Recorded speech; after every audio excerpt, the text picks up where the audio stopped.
श्रद्धेय माननीय मुख्यमंत्री योगी आदित्यनाथ जी अपने स्थान पर अपना आसन ग्रहण करते हुए, उनके साथ अरुण सागर जी जो उनका स्वागत करेंगे, माननीय मंत्री जितिन प्रसाद जी, माननीय मंत्री सुरेश कुमार खन्ना जी, जो संपूर्ण कार्यक्रम के रचनाकार हैं, शिल्पकार हैं।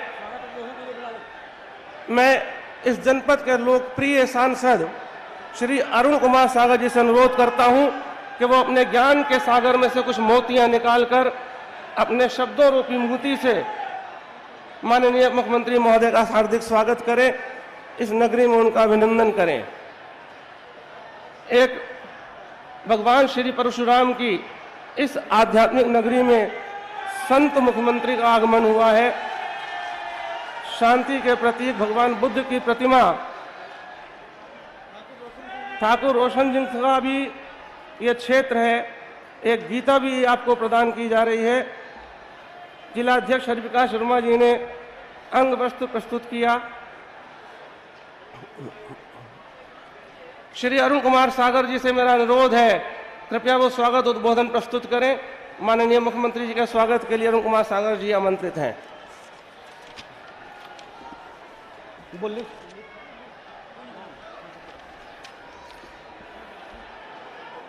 सम्मानित साथियों, आज हमारे बीच में उत्तर प्रदेश के आदरणीय मुख्यमंत्री जी आज शहीदों की नगरी जनपद शाहजहांपुर में हम अपनी संपूर्ण लोकसभा क्षेत्र में 6 की 6 विधानसभा सीटों पर उनका हार्दिक स्वागत अभिनंदन करना चाहता हूं। वह हमारे बीच में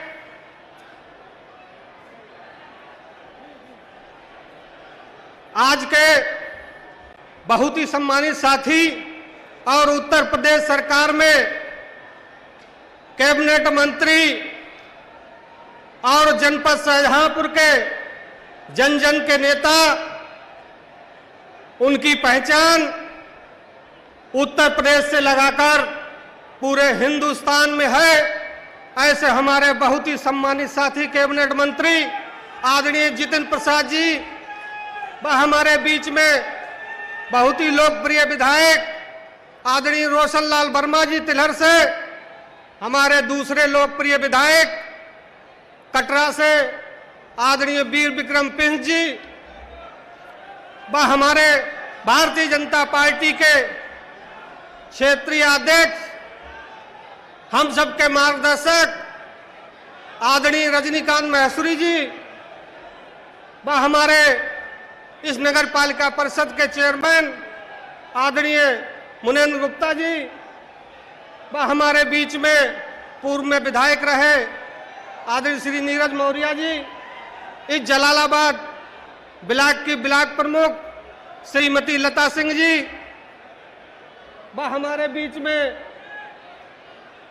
सभी मंचासीन सम्मानित साथियों, भारत सरकार में पूर्व मंत्री रही श्रीमती कृष्णराज जी, मैं मंच के ज्यादा नाम नहीं बोलूंगा, समय बहुत कम है। सम्मानित मंच और हमारे सम्मुख बैठे हुए सभी मीडिया साथियों, वह हमारे जलालाबाद विधानसभा से आए हुए कोने कोने से पिता तुल्य बुजुर्गों, नौजवान साथियों, मैं आप सबके चरणों में नमन करते हुए मैं अपनी बात प्रारंभ करना चाहता हूं। सम्मानित साथियों, आपने देखा होगा, इससे पूर्ववर्ती सरकारों में देखा होगा, हफ्तों के हिसाब से बिजली आती थी। आज हमारे मुख्यमंत्री जी के निर्देशानुसार 24 घंटे में 22 घंटे बिजली हर क्षेत्र को देने का काम किया है। मैं साधुवाद देना चाहता हूं आदरणीय मुख्यमंत्री जी का। इसी तरह से आज विकास की परियोजनाओं का लगभग 131 परियोजनाएं जलालाबाद विधानसभा को देने का आशीर्वाद यहाँ पर देने आए हुए हैं। मैं उनका कोट कोट अभिनंदन करता हूँ, प्रणाम करता हूँ। एक नारे के साथ मैं अपनी वाणी को विराम लगाना चाहता हूँ। भारत माता की, भारत माता की। बहुत बहुत धन्यवाद। मैं युवाओं के चहेते अपने युवा नेता, इस जनपद के युवा नेतृत्वकार माननीय मंत्री जितिन प्रसाद जी को, जो प्राविधिक शिक्षा का दायित्व देख रहे हैं, सादर आमंत्रित करता हूं। बहुत बहुत धन्यवाद। आज यहां सर्वप्रथम मैं शहीदों की नगरी जिला शाहजहांपुर पे हमारे कर्मठ ऊर्जावान माननीय मुख्यमंत्री योगी आदित्यनाथ जी का स्वागत करता हूं। तालियों से आप लोग शाहजहांपुर की धरती पर माननीय मुख्यमंत्री जी का स्वागत कीजिए।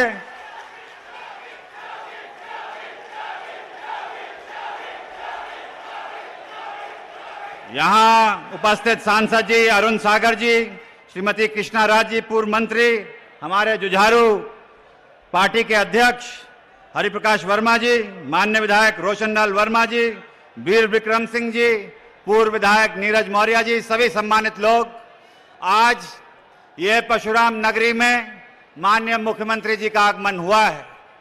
ज्यादा बात मैं करना नहीं चाहता हूं। मुख्यमंत्री जी की जो कार्यप्रणाली रही है और जो विकास के और उत्तर प्रदेश में 5 साल में परिवर्तन आया है, वो मैंने खुद देखा है और दोनों तरफ से देखा है, विपक्ष में रहते हुए भी और आपके साथ भी। और मैं दावे के साथ कह सकता हूं कि माननीय मुख्यमंत्री जी को अगर 3 शब्दों में किसी का विवरण किया जाए तो हमारे मुख्यमंत्री उत्तर प्रदेश के ईमानदार हैं कि नहीं है बताओ, दमदार हैं और असरदार हैं। तो ये माननीय मुख्यमंत्री जी, जलालाबाद वो क्षेत्र रहा जिसकी पृष्ठभूमि थोड़ी ऐसी रही कि यहाँ का जिला मुख्यालय से खासतौर से 2 ब्लॉक कनेक्ट नहीं होते थे और यहाँ कानून व्यवस्था की भी थोड़ी दुर्दशा खराब थी। इस वजह से थोड़ा पिछड़ापन इस विधानसभा में दिखाई देखने को मिलता है। तो मैं आपसे यही अनुरोध करता हूं कि हर विधानसभा में शाहजहांपुर जिले की कोई ना कोई कारखाना लगा है और जलालाबाद विधानसभा की मांग है यहाँ के नौजवानों के रोजगार के लिए और भविष्य के लिए, चाहे वो चीनी मिल हो, चाहे आलू संबंधित कोई उद्योग हो, इस क्षेत्र की जनता उसके लिए तरस रही है और मांग कर रही है। माननीय मुख्यमंत्री जी, एक और मांग है, ये जलालाबाद भगवान परशुराम जी की जन्मस्थली की मान्यता यहाँ पर है और ये लोग की आस्था ये है कि इसको एक पर्यटन क्षेत्र के रूप में विकसित किया जाए ताकि यहाँ नौजवानों को और यहाँ के लोगों की आस्था की पूर्ति हो पाए। मुख्यमंत्री जी, ये जलालाबाद को जब हम गूगल पे डालते हैं तो कोई अफगानिस्तान का शहर नजर आता है वहां का। अगर यहाँ आप इसको पर्यटन क्षेत्र में तब्दील करा देंगे और तो जलालाबाद का नाम और यहाँ की पहचान अलग से दिखाई देगी और यहाँ के लोगों की भावनाओं का सम्मान होगा। और मैं व्यक्तिगत रूप से आपका धन्यवाद देता हूं मुख्यमंत्री जी, राष्ट्रीय नेतृत्व का भी, जिन्होंने मुझे भारतीय जनता पार्टी में जिम्मेदारी दी है, दायित्व दी है और यहाँ पे मुझे विश्वास है कि पहली बार आपका आगमन हुआ है और पहली बार इतिहास में जलालाबाद में कमल का फूल खिलेगा इस विधानसभा के चुनाव में। तो इसी के साथ धन्यवाद देता हूं। बातें तो बहुत थी, वो किसी और दिन, मगर आज मुख्यमंत्री जी के लिए समय है। बहुत बहुत धन्यवाद मुख्यमंत्री जी, आपका भी और सभी जनता का बहुत बहुत धन्यवाद। माननीय मुख्यमंत्री जी ने जन कल्याण और विकास की विशाल योजनाओं का एक छाता इस देश की जनता को दिया है, जिससे ये प्रदेश निरंतर आगे बढ़ रहा है। उनमें से कुछ योजनाओं के लाभार्थियों को मैं इस मंच पर आमंत्रित करके उनके हाथों से सम्मानित कराना चाहता हूं। मेरा निवेदन है माननीय मुख्यमंत्री जी से कि कुछ लाभार्थी प्रतीकात्मक रूप से यहाँ पर उनके समक्ष उपस्थित होंगे। सर्वप्रथम मैं आमंत्रित कर रहा हूँ श्रीमती रोशनी को। आप प्रधानमंत्री आवास योजना ग्रामीण की लाभार्थी हैं। आपके लिए आवास का निर्माण पूर्ण हो चुका है और उसकी चाबी माननीय मुख्यमंत्री जी द्वारा प्रदान की जा रही है। इसके उपरांत प्रधानमंत्री आवास योजना ग्रामीण के उपरांत श्री विपिन प्रधानमंत्री आवास योजना शहरी के लाभार्थी हैं। इनका भवन तैयार हो चुका है, उन्हें चाबी प्रदान की जा रही है। श्रीमती शमशीन बेगम, ये मुख्यमंत्री आवास योजना की लाभार्थी हैं। ग्राम विकास विभाग द्वारा आपका भवन तैयार किया जा चुका है और आपको भी चाबी दी जा रही है। सुहानी गुप्ता, आप मुख्यमंत्री बाल सेवा योजना की लाभार्थी हैं। आपको 4,000 रुपये प्रतिमाह के हिसाब से 3 माह की 12,000 रुपये धनराशि एक साथ प्रदान की जा रही है। इस विशेष योजना का स्वागत करिए। ये योजना खाली उन बच्चों के लिए जिनके माता या पिता में से कोई एक अथवा दोनों इस कोरोना काल में काल कवलित हो गए हैं, उनकी सुरक्षा पर सरकार ने ध्यान दिया है। श्री राम सागर, आप प्रधानमंत्री जन आरोग्य योजना के लाभार्थी हैं। चिकित्सा स्वास्थ्य के क्षेत्र में यह योजना लागू है, आपको गोल्डन कार्ड दिया जा रहा है। मैं माननीय मुख्यमंत्री महोदय से निवेदन करूंगा कि इस क्षेत्र के विकास के लिए उन्होंने 131 योजनाएं शिलान्यास करने और लोकार्पण करने का संकल्प लिया है। कृपया वे बटन दबा करके शिलान्यास की 95 योजनाएं और शिलान्यास हेतु 95 योजनाएं और लोकार्पण हेतु प्रस्तुत 36 योजनाओं का लोकार्पण करने की कृपा करें, उनका शिलान्यास करने की कृपा करें। इन योजनाओं की लागत 269 करोड़ रुपए है। ये योजनाएं इस जनपद को, इस नगरी को विकास के मार्ग की ओर ले जाएंगी। मैं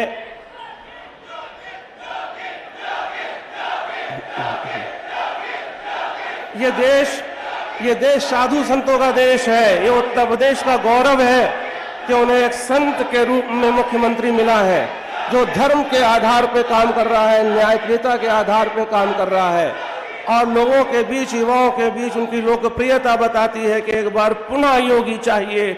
मुख्यमंत्री के रूप में यदि कोई चाहिए तो सिर्फ योगी ही चाहिए। मैं इस आह्वान के साथ माननीय मुख्यमंत्री महोदय को आमंत्रित करता हूं, कृपया वो अपना आशीर्वाद हम सबको देने की कृपा करें।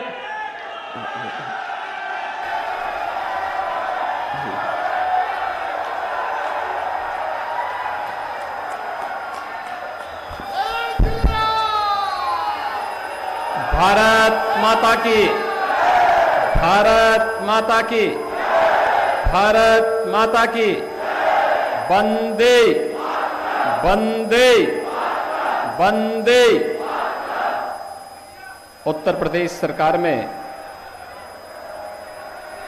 मेरे वरिष्ठ सहयोगी, तकनीकी शिक्षा के मंत्री श्री जितिन प्रसाद जी, माननीय सांसद श्री अरुण कुमार सागर जी, लोकप्रिय विधायक श्री रोशनलाल वर्मा जी, श्री वीर विक्रम सिंह जी, पूर्व सांसद श्रीमती कृष्णा राज जी, पूर्व विधायक श्री नीरज मौर्य जी, भारतीय जनता पार्टी के क्षेत्रीय अध्यक्ष श्री रजनीकांत महेश्वरी जी, उत्तर प्रदेश श्रम कल्याण बोर्ड के अध्यक्ष श्री सुनील भराला जी, जिला के अध्यक्ष हरिप्रकाश वर्मा जी, मनिंद्र गुप्ता जी, राजेश वर्मा जी, ब्लॉक प्रमुखगण श्रीमती बबीता यादव जी, नमिता दीक्षित जी, श्रीमती सपना कश्यप जी, श्रीमती लता सिंह जी, श्री प्रियांशु रघुवंशी जी, श्रीमती अर्चना गुप्ता जी, आदेश प्रताप सिंह जी, सरोज कश्यप जी, अनिल गुप्ता जी, अनिल कमांडो जी, रमाकांत मिश्रा जी और अब भारी संख्या में आज के इस लोकार्पण और शिलान्यास के इस कार्यक्रम में उपस्थित जलालाबाद विधानसभा क्षेत्र, कटरा और तिलहर से जुड़े हुए सभी उपस्थित भाइयों बहनों, शाहजहांपुर की जब बात आती है तो आजादी के वे महान क्रांतिकारी पंडित राम प्रसाद बिस्मिल ठाकुर रोशन सिंह, अस्फाउल्लाह खां का नाम हर भारतीय बड़े गर्व के साथ इन महान क्रांतिकारियों का नाम लेकर के भारत के आजादी के इन दीवानों के प्रति नमन करता है और शाहजहांपुर का नाम सबकी जबान पर खड़ा होता है। आजादी के इन महान क्रांतिकारियों के प्रति मैं कोटि कोटि नमन करते हुए देश के अंदर आजाद भारत में परमवीर चक्र विजेता शहीद नायक जदुनाथ सिंह की भी यह पावन स्थली है। भाइयों बहनों, जिनके लिए भारत ही राष्ट्र है और भारत राष्ट्र ही धर्म है, इस भाव के साथ जिन्होंने कार्य किया था, ऐसे राष्ट्र नायकों को कोटि कोटि नमन करते हुए मैं विनम्र श्रद्धांजलि अर्पित करता हूं। भाइयों बहनों, मां गंगा और राम गंगा के बीच में बसा हुआ यह क्षेत्र भगवान परशुराम की भी साधना स्थली के रूप में मानी जाती है और हम लोग इस अवसर पर भगवान विष्णु के इस महान अवतार को भी नमन करते हैं। भाइयों बहनों, ये मान्यता है कि यहां पर पटना देवकली का सुप्रसिद्ध शिव मंदिर यहां की उस परंपरा का प्रतिनिधित्व करता है जो दैत्य गुरु शुक्राचार्य की पवन साधनीय साधना स्थली के रूप में विख्यात रहा है और कहते हैं कि यहां पर की गई तपस्या सदैव फलीभूत होती है और उसी पवित्र स्थल को पर्यटन विकास की दिशा से आगे बढ़ाने के लिए सरकार पूरी प्रतिबद्धता के साथ कार्य करने के लिए आज यहां पर उपस्थित हुई है। भाइयों बहनों, मुझे आज जब हम लोग यहां पर एकत्र हुए हैं, मैं 2017 में भी आया था यहां पर श्री मनोज कश्यप के चुनाव प्रचार के दौरान।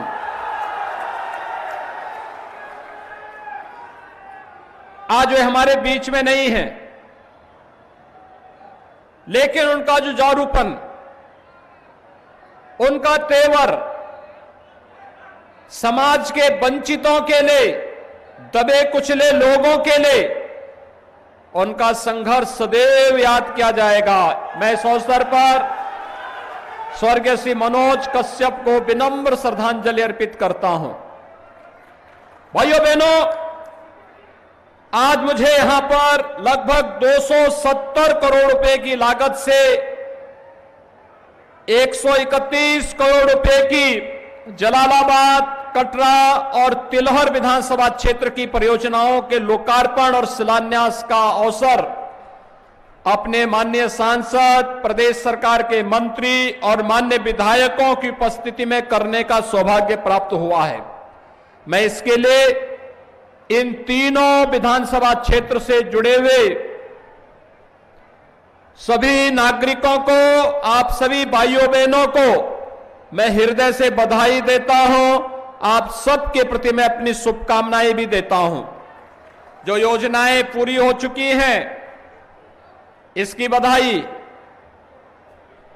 ये योजनाएं आपके लिए कल्याणकारी हो, इस बात की कामना के साथ जो योजनाओं का शिलान्यास हो रहा है, प्रशासन से अपेक्षा है कि कार्यदायी संस्थाएं समयबद्ध तरीके से मानक की गुणवत्ता को बनाए रखते हुए इन कार्यक्रमों को पूरा कर लें, इस विश्वास के साथ कि जिससे आने वाले समय में इन योजनाओं का लाभ भी जलालाबाद, कटरा और तिलहर विधानसभा क्षेत्र की जनता को प्राप्त हो सके। इसी उद्देश्य के साथ आज भाइयों बहनों, मुझे जलालाबाद में एक बार फिर से आपके बीच में आने का अवसर प्राप्त हुआ है। मैं इसके लिए आप सभी नागरिकों को हृदय से बधाई देता हूं, अपनी शुभकामनाएं भी देता हूं। भाइयों बहनों, आपने बदलते हुए भारत को और प्रधानमंत्री मोदी जी के नेतृत्व में नए भारत को देखा है। एक नया भारत, एक भारत वह था जिसको गांव की चिंता नहीं थी, गरीब की चिंता नहीं थी, नौजवान की चिंता नहीं थी, महिलाओं की चिंता नहीं थी। और जब दुश्मन देश आंख दिखाता था तो तब सरकारें कहती थी कि कुछ मत बोलो, कहीं दुश्मन देश नाराज न हो जाए। लेकिन नया भारत, दुश्मन देश अगर आंख दिखाता है तो उसकी आंख को हथेली पर रखने का काम भी करता है। ये नया भारत है, जिस नए भारत में गांव के लिए, गरीब के लिए, किसान के लिए, नौजवान के लिए, महिलाओं के लिए, समाज के प्रत्येक तबके के लिए शासन की योजनाओं को पूरी ईमानदारी के साथ लागू करने का कार्य हो रहा है। यानी नए भारत का नया उत्तर प्रदेश आज आपके सामने है।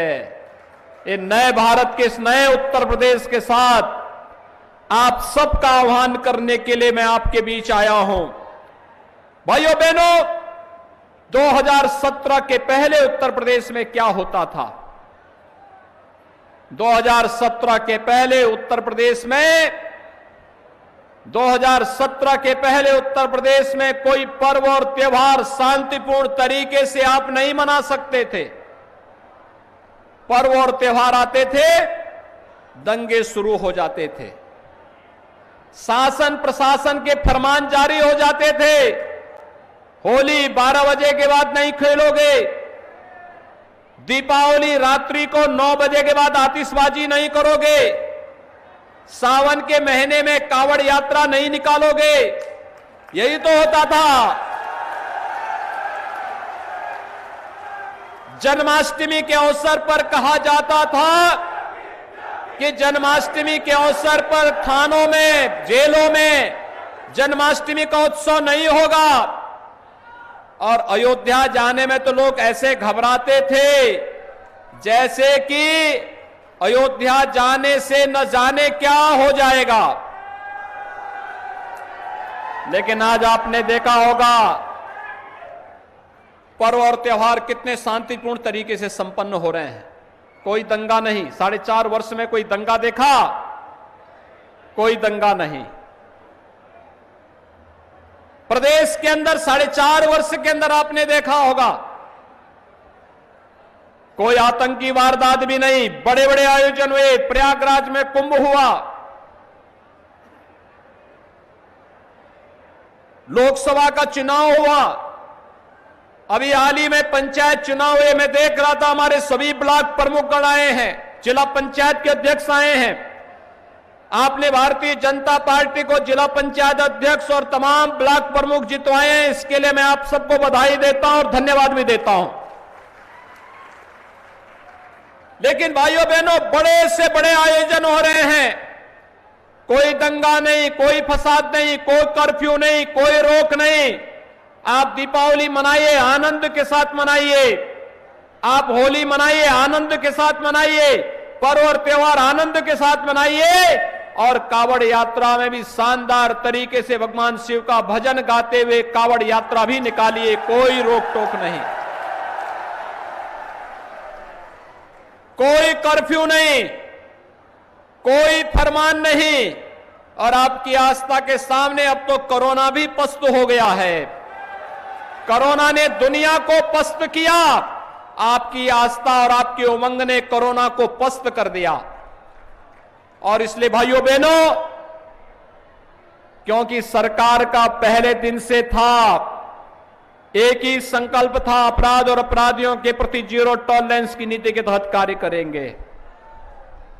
हमने अपराध और अपराधियों के बारे में कोई किसी भी प्रकार की रियायत नहीं दी और दंगाइयों को संदेश दिया, दंगा करोगे 7 पीढ़ियां भरते भरते भरपाई करते करते थक जाएंगी, कभी पूरा नहीं कर पाओगे, इसलिए दंगा करना भूल जाओ। आज किसी पे झूठे मुकदमे नहीं होते, आज विकास के कार्य होते हैं। यही अंतर है। समाजवादी पार्टी की सरकार 12 में आई थी, आते ही दंगे हुए थे। कोसी कला का दंगा, बरेली का दंगा, लखनऊ का दंगा, कानपुर का दंगा, मुजफ्फरनगर का दंगा, हर तीसरे दिन एक नया दंगा। सरकार आई थी, समाजवादी पार्टी की थी, उसने पहला काम किया था, श्री राम जन्मभूमि पर आतंकी हमला करने वाले आतंकवादियों को, मुकदमों को वापस लिया था।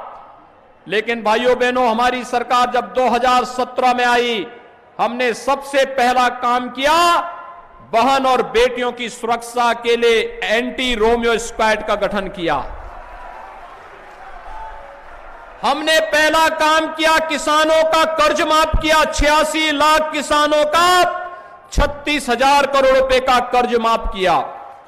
हमारी सरकार ने कार्य किया, और वह कार्य किया था हमारी सरकार ने अवैध बूचड़खानों को बंद करके, हमारी सरकार ने निराश्रित गौ आश्रय स्थलों की स्थापना की कार्रवाई को आगे बढ़ाने का कार्य किया। जब भाइयों बहनों सरकार की नीयत साफ होती है, सोच ईमानदार होती है, तो काम भी दमदार होता है। यानी नीयत साफ होती है, सोच ईमानदार होती है, तो काम भी दमदार होता है। और ये दमदार कार्य आज प्रदेश के अंदर आपको दिखाई दे रहा होगा। जहां पर भारतीय जनता पार्टी के विधायक हैं, वे मेहनत करके नई नई योजनाओं को लेकर के आ जाते हैं। कोई पॉलिटेक्निक बनाता है, कोई डिग्री कॉलेज बनाता है, कोई इंटर कॉलेज बनाता है, कोई मेडिकल कॉलेज बनाता है, कोई हॉस्पिटल लेकर के आता है, कोई ITI और स्किल डेवलपमेंट का सेंटर लेके आता है, कोई उद्योग लेकर के आता है, कोई पर्यटन केंद्र के रूप में विकसित करने के लिए पैसा लेके आता है। जहां पर भारतीय जनता पार्टी के सरकार में कोई विधायक नहीं, भाइयों बहनों, वहां पर सपा, बसपा, कांग्रेस के विधायकों में विकास के प्रति रुचि है ही नहीं। वे तो केवल अपने आप तक सीमित हैं। उनके लिए प्रदेश परिवार नहीं है, उनके लिए अपना और अपना परिवार ही प्रदेश है, उससे बाहर सोच ही नहीं है। और भारतीय जनता पार्टी के लिए, प्रधानमंत्री मोदी जी के लिए पूरा भारत परिवार है, और हमारे लिए पूरा उत्तर प्रदेश की 25 करोड़ जनता ही परिवार है। उन सबके कल्याण के लिए कार्य करना, उन सबके उत्थान के लिए कार्य करना, और उन सबके खुशहाली के लिए कार्य करना। इसलिए विकास की इन परियोजनाओं को एक एक करके आगे बढ़ाने का कार्य हुआ है। याद करिए, हुदहुद चक्रवात आया था 2015 में, और भाइयों बहनों, अप्रैल 2015 में चक्रवात आने के बाद मार्च 2017 तक किसानों का उसका मुआवजा नहीं मिल पाया था। पिछले महीने अतिवृष्टि हुई थी 17 से 19 अक्टूबर के बीच। आज है 9 नवंबर, अब तक हम 5.5 लाख किसानों को उनकी फसल का नुकसान का मुआवजा बांट चुके हैं, और हर जिला प्रशासन से कह चुके हैं, जहां भी अन्नदाता किसानों को नुकसान हुआ है उसका तत्काल आकलन करके प्रदेश में भेजो, और तत्काल किसानों के खातों में पैसे भेज दो। आपने देखा होगा, पहले आपदा में जनधन की हानि होती थी, कोई पूछता नहीं था। महीनों वर्षों तक गरीब को कोई नहीं पूछता था, किसान को कोई नहीं पूछता था, बटाईदार को कोई नहीं पूछता था। आज दुर्भाग्य से कहीं कोई आपदा आई, कोई जनहानि हुई, अगले 24 घंटे के अंदर हमारा विधायक, हमारा सांसद, जिला प्रशासन उस गरीब परिवार के पास सहायता लेकर के, चेक लेकर के पहुंच जाता है कि भाइयों ये आपका प्रदेश सरकार ने ये मुआवजा इसके लिए उपलब्ध करवाया है। आपने देखा होगा 2017 के पहले किसानों से क्रय नहीं होता था, आड़ती हावी थे। 2017 के बाद किसानों से सीधे क्रय किया जा रहा है। 2017 के पहले गन्ना किसानों का 7 वर्षों का गन्ना मूल्य बकाया था और इस समय हमारी सरकार ने 1,45,000 करोड़ रुपए का गन्ना मूल्य का भुगतान गन्ना किसानों के खाते में कर दिया है। नए सत्र में नई चीनी मिलें चलनी प्रारंभ हो गई हैं और सरकार इस बात के लिए पूरी दृढ़ प्रतिज्ञ भाव के साथ चल रही है कि अन्नदाता किसानों के साथ कोई अन्याय नहीं होने देंगे, कोई शोषण नहीं होने देंगे।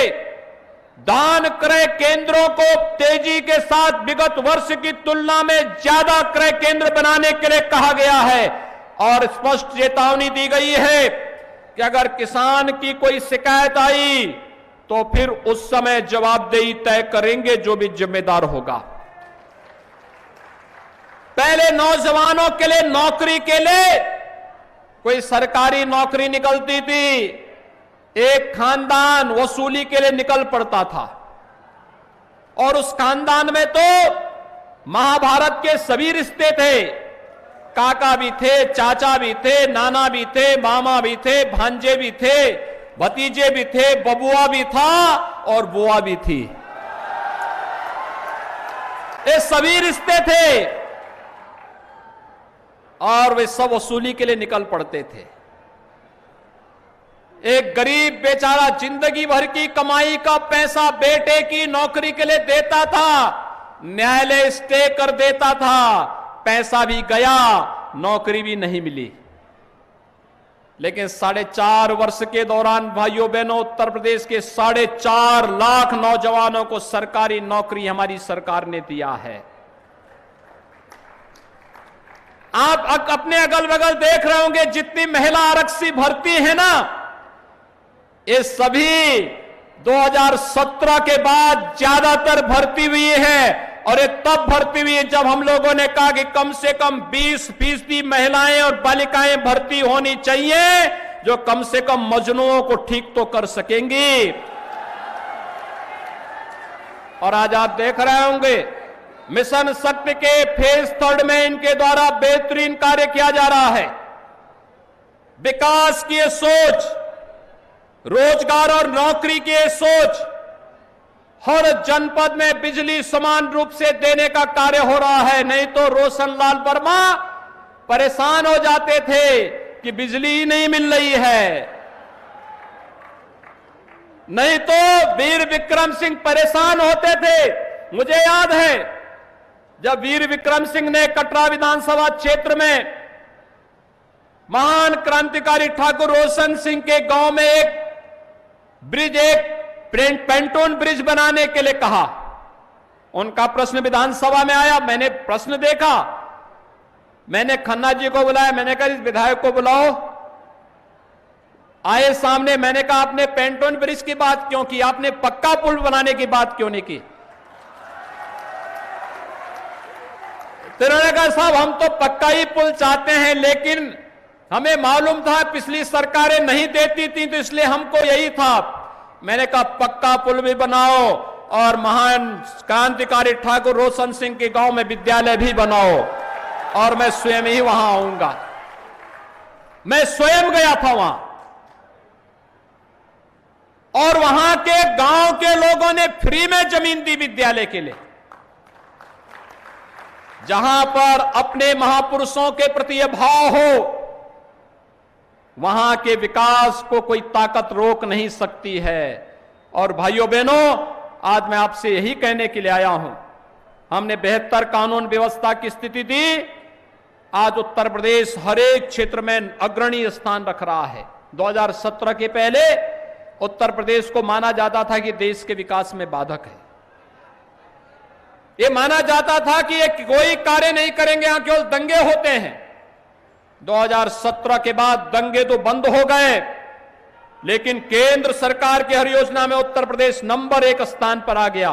स्वच्छ भारत मिशन में हर गरीब के घर में शौचालय, प्रधानमंत्री आवास योजना में हर गरीब को मकान की सुविधा, 43 लाख गरीबों को मकान मिले, हर गरीब के घर में विद्युत का कनेक्शन, हर गरीब को रसोई गैस का कनेक्शन, हर गरीब को वह हर सुविधा, चाहे वह आयुष्मान भारत की सुविधा हो और चाहे वह रोजगार की सुविधा।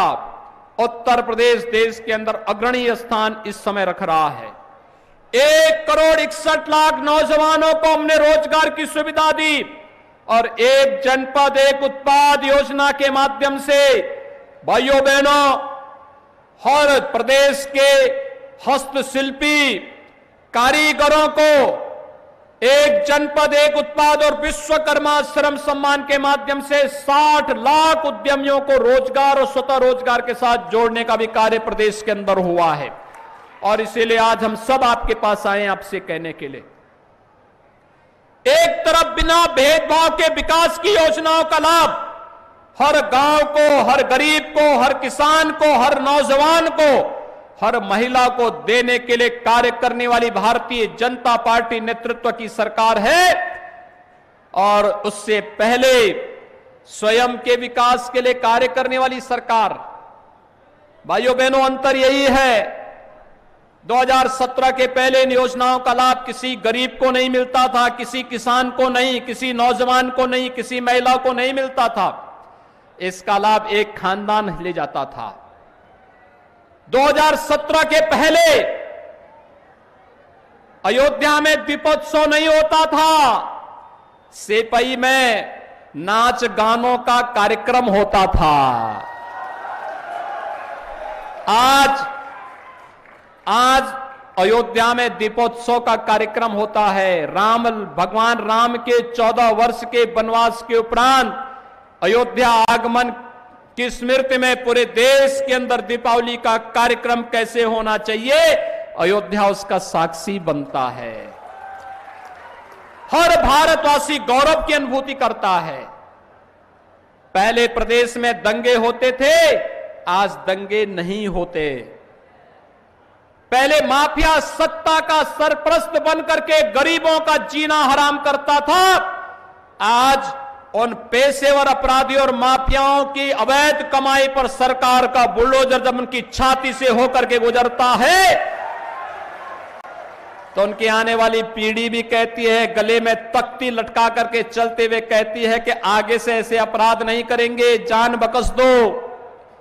और भाइयों बहनों, आज हम सब यही कहने के लिए आपसे आए हैं, ये जो विकास का कार्य हो रहा है, योजनाओं का लाभ मिल रहा है, सामान्य दिनों में तो होता ही था। वर्तमान में पूरी दुनिया कोरोना से पस्त है और कोरोना के इस कार्यकाल कालखंड में भी हम लोग आपके बीच में आए हैं।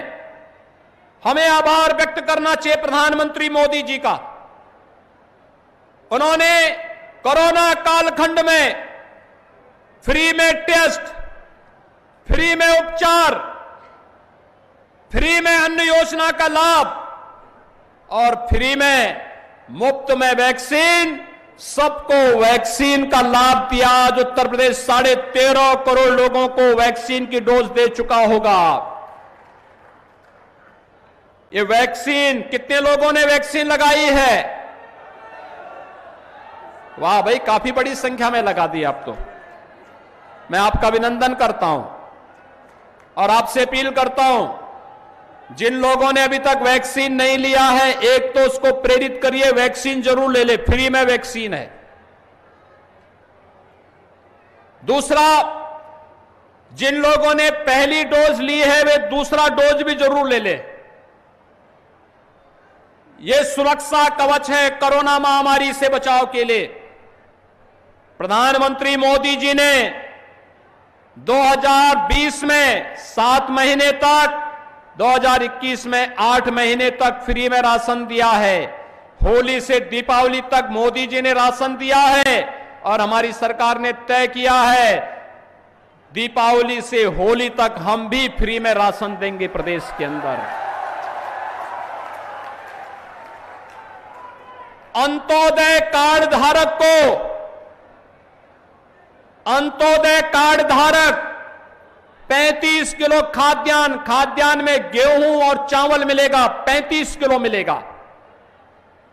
लेकिन साथ साथ 1 किलो दाल, 1 किलो खाद्य तेल, 1 किलो चीनी और 1 किलो नमक भी हम साथ साथ देंगे।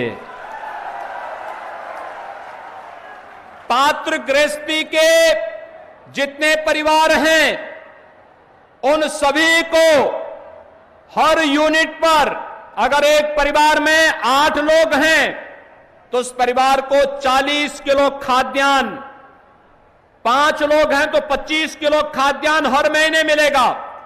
1 किलो दाल भी देंगे, 1 किलो खाद्य तेल भी देंगे, 1 किलो नमक भी उस परिवार को उपलब्ध करवाएंगे। 15 करोड़ लोगों को होली तक फ्री में राशन की सुविधा भी सरकार उपलब्ध कराने की घोषणा कर चुकी है। अगले महीने से हर व्यक्ति राशन की दुकान में जाकर के अपना खाद्यान्न जरूर ले ले। भाइयों बहनों, सरकार जब लोक कल्याणकारी कार्य करती है तो जनता को उसका लाभ मिलता भी है। जब सरकार की सोच विकास की होती है तो अब विकास का लाभ दिखता भी है। जैसे आज हम यहां पर आए हैं, यहां पर तमाम परियोजनाओं का, जिसमें प्राथमिक स्वास्थ्य केंद्र हैं, आयुर्वेदिक चिकित्सालय हैं, इंटर कॉलेज हैं, राजकीय इंटर कॉलेज हैं, पशु हॉस्पिटल हैं, पेयजल की स्कीम है और भी तमाम अन्य सड़क, पुल, पुलिया, इन सभी योजनाओं का और हर घर नल योजना के अंदर हर परिवार को शुद्ध पेयजल उपलब्ध करवाने की भी योजनाएं हैं। ये तो 270 करोड़ रुपए की योजनाएं जो इन 3 विधानसभा क्षेत्रों में दी जा रही हैं, ये तो वे योजनाएं हैं जो हमारे विधायक और सांसद के द्वारा लोकार्पित करने के बाद भी जो बच गई थी, उन योजनाओं में जो अभी हाल ही में पूरी हुई हैं, हमने अगर शिलान्यास किया है तो लोकार्पण भी करने के लिए आते हैं। और इसीलिए आज हम सब आपके पास आए हैं आपसे कहने के लिए कि भाइयों बहनों, हम सब वर्तमान में जिस महत्वपूर्ण स्थिति में कार्य कर रहे हैं, उत्तर प्रदेश आज देश का प्रगतिशील राज्यों में अग्रणी भूमिका के साथ कार्य कर रहा है और शाहजहांपुर तो विकास की प्रक्रिया के साथ तेजी के साथ आगे बढ़ा है। हमारी सरकार में 2 मंत्री हैं, खन्ना जी भी हैं, जितिन प्रसाद जी भी हैं और दोनों लोग कार्य कर रहे हैं। और अब तो गंगा एक्सप्रेस वे भी आपके शाहजहांपुर होते हुए आने जा रही है। यानी अगर आपको प्रयागराज में कुंभ में स्नान करने के लिए जाना होगा तो शाहजहांपुर से मात्र 3-3.5 घंटे में आप प्रयागराज पहुंच जाएंगे जब गंगा एक्सप्रेसवे बन जाएगी। औद्योगिक क्लस्टर भी उसमें बनाएंगे।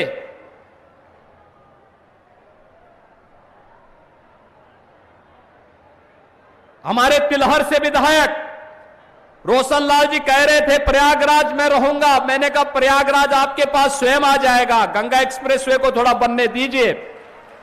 और भाइयों बहनों, आज जब हम लोग जलालाबाद विधानसभा क्षेत्र में आए हैं, मैं अपील करना चाहूंगा जलालाबाद विधानसभा क्षेत्र के सभी नागरिकों का,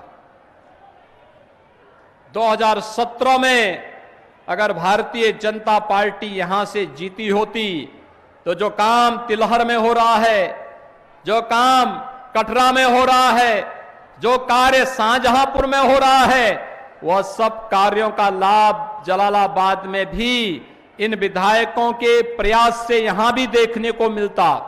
और मैं अपील करूंगा, सरकार ने अपने स्तर पर जो दिया वो तो आया ही है, लेकिन हम सबको इसमें और तीव्रता के लिए आने वाले समय के लिए सतर्क रहना होगा। इस दिशा से मैं एक बार फिर से आप सभी को, इन सभी परियोजनाओं का हृदय से आपको मैं बधाई देता हूं, आपके प्रति अपनी शुभकामनाएं देता हूं। ये सभी परियोजनाएं आपके जीवन के लिए मंगलदायी बने, आपके लिए शुभकारी बने।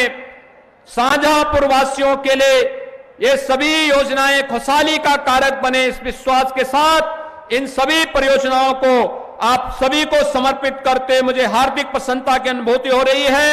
आज के इस अवसर पर मैं आप सबको यह आश्वासन देना चाहता हूं कि सुरक्षा और समृद्धि के मार्ग पर हम उत्तर प्रदेश को तेजी के साथ लेके आगे बढ़ रहे हैं। इस पूरे अभियान में आपका आशीर्वाद सरकार को और प्रत्येक जनप्रतिनिधि को मिले, इस विश्वास के साथ मैं आज के इस अवसर पर अपनी वाणी को देता हूं विराम।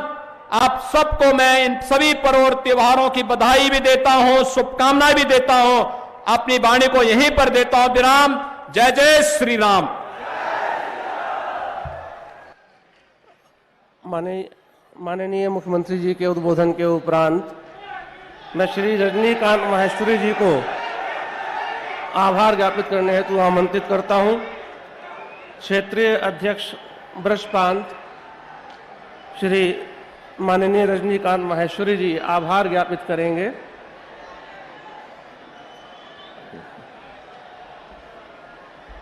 योगी जी के राज में दहशतगर्दी नहीं रही और अमन चैन का शासन है और जेल के अंदर गुंडे हैं, ऐसा सख्त प्रशासन है। आज हम सबके बीच में उत्तर प्रदेश के माननीय मुख्यमंत्री जी पधारे। आप सबने सुना, कार्यक्रम बहुत अच्छा